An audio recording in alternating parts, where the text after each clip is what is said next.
শুধু একটা মেসেজ দিয়ে যায়, আমরা কিছু কোয়া লাগবে না। অসংখ্য সুন্নি আলেমরা নিরবতার মানে অন্তরটা সদর রাসূলের পাকের হাদিস, মান রাআ মিনকুম মুনকারান ফালইউগাইয়িরু বিয়াদিহি ফাইল্লাম ইয়াস্তাতি বিলিসানি ফাইল্লাম ইয়াস্তাতি বিকলবি ওয়া যালিকা দাওফুল ঈমান।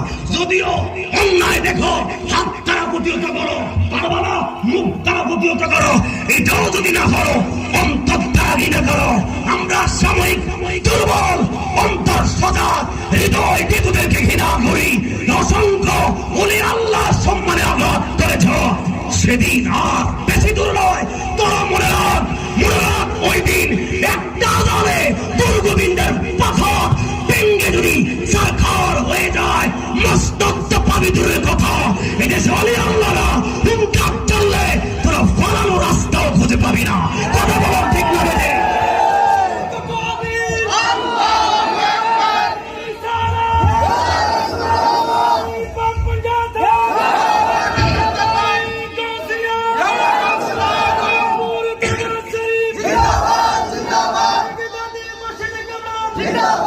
শেষ কথা বলে দেই,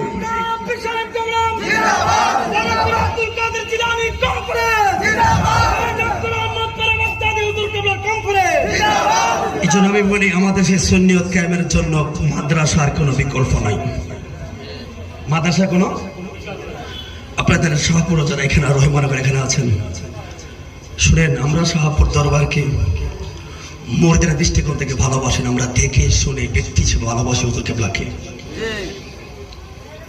আপনার ভালোবাসায় আবেগ থাকতে পারে, আমাদেরটা আমরা দেখি, আমরা বুঝি, আমরা পড়াশোনা করেছি, কথা বোঝেন? আমরা দেখে শুনে বুঝে ওনাকে ভালোবাসি, কারণ আমরা বাগদাদি হুজুরকে পাই না, আমরা পেয়েছি ওনার সন্তান কাউকে হুজুর কেবলাকে।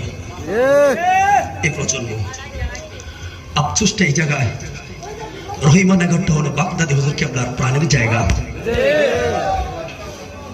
আমরা ছোটকাল থেকে রহিমানগরকে শাহপুরের ঘাঁটি মনে করি, ঠিক নেই ভাই? আগে আসা যাওয়া করার ক্ষেত্রে আমি আমার বাড়ির মেমোরি, আমি এখানে নামাজ পড়ার জন্য নামাজ ভাই আগে দেখতাম শাহপুরে খানেকাটা নেই, এদিকে খানেকাটা কোন দিকে? এখানে একটা মাদ্রাসা ছিল, আছে না? এখন মাদ্রাসা চলে চলে এখন? হ্যাঁ, চলে বন্ধ। আমরা এতগুলো লোক এখানে আছি, রহিমানগর শাহপুরের ঘাটি, এটা এমন হবে কেন? জাল হক ওয়া জাহাকাল, সত্য সামনে বলবো, পিছকিনে কথা বলা পছন্দ করি না। ওদেরকে ব্লাসফেমি দেয় কথাটা সবার সাথে ওপেন করে দিলাম।